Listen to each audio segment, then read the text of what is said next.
Hello everyone and welcome back to another custom die-cast review. I do have the box for this one, but I forgot to put it in the box, so we're just going to roll without it. But either way, this is the actual die-cast we used for the DIY that we just did a couple days ago. Now, so many people, I cannot tell you, over the years, were like, hey, when are you doing another one? When are you, blah, blah, blah, right? So I'm like, you know what? I figured it's been about time, maybe a little overdue, that we do an actual, DIY how I make my customs video. So, that one is out now. This is the exact same one we made. So, figured I'd review it. Now, of course, you guys saw how it was made, if you did see the video. But, I still feel like a review is pretty much called for.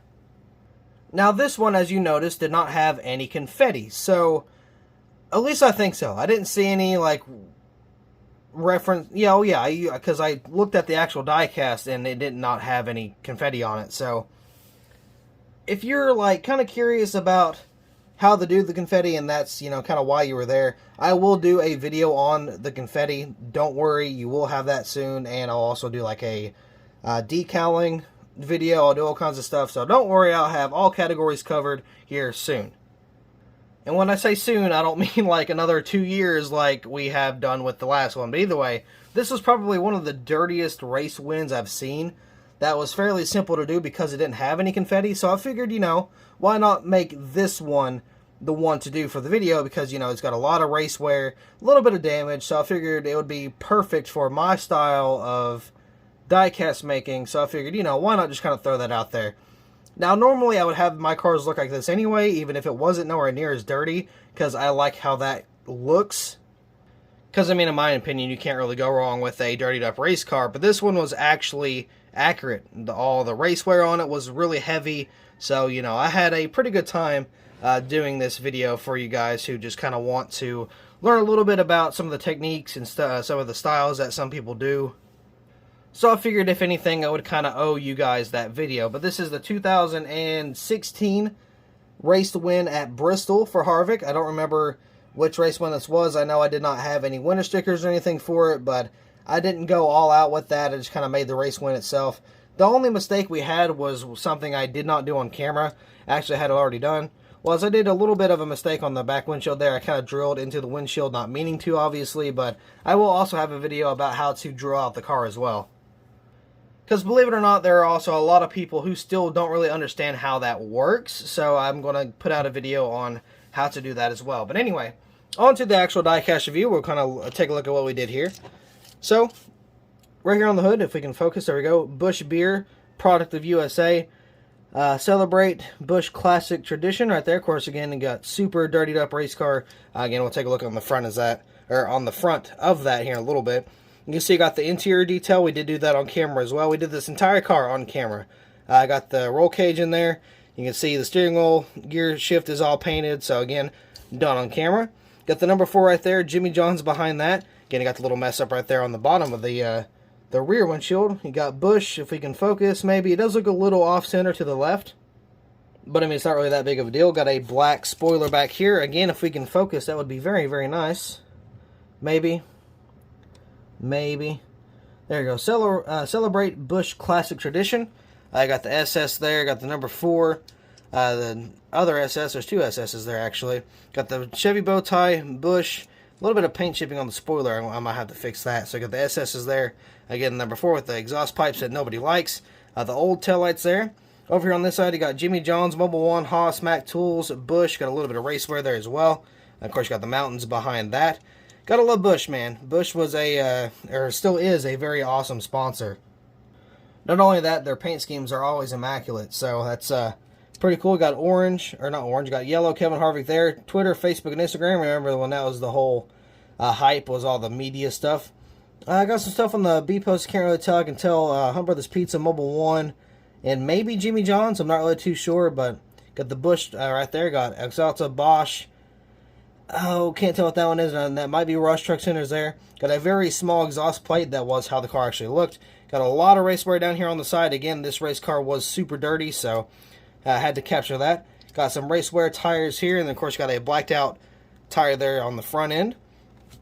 NASCAR race car, NASCAR Sprint Cup Series IR, Flowmaster, Lincoln Welders, Mechanics Wear Mobile 1, K&N, and Duralast. Got the Goodyear right there as well. And more that I take a closer look, I can kind of notice that there's some more like just paint chips I'm going to have to fix. So again, this is why I wanted to do a review as well. Let's see here on the front. Moog, Melcomp, Edelbrock, and Sunoco. Then of course you got the front end, which is just super dirty. I mean, absolutely just covered. So pretty cool we can do that detail there. Got some more over here. Got some more race wear tires. Got a little bit of rubber built up here. That's not damaged or anything. The window net is down. Got some more markings across the side. Another used tire. We blocked out the axles. A little bit of damage back here from possibly the burnout. I'm not really too sure. Oh, there we go. We can see. Whoa, what? Look at that. So on this side, on the left side, you can tell the logo's on the B post, right?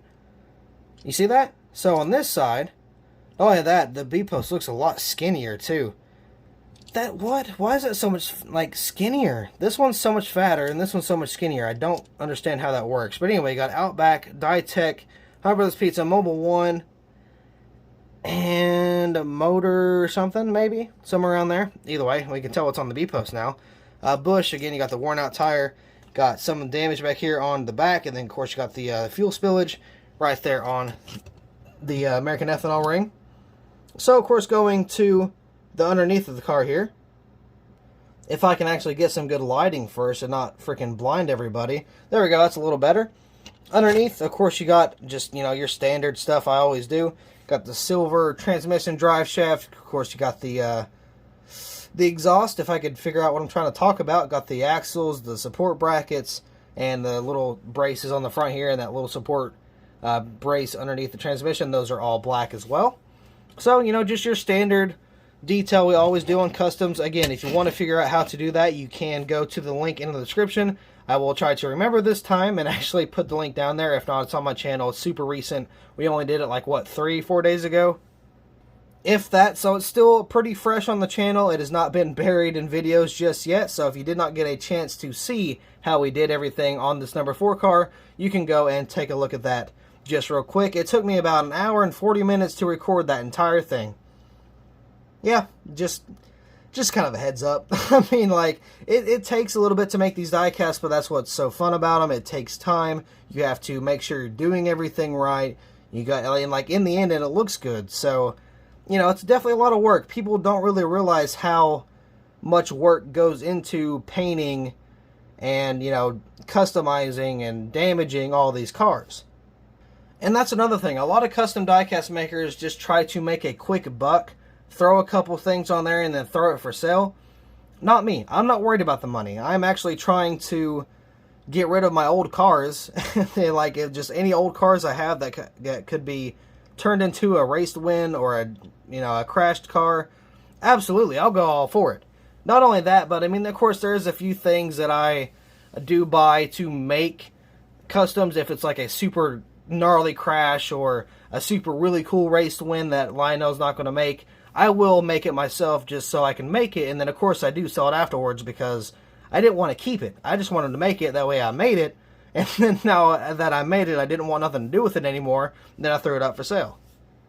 So it's not even for that. It's not even for making money. It's for the experience I get with it, the time I have with it, the fun I have making it, and, you know, having given it to somebody else, that way they can enjoy that piece of, you know, just custom diecast.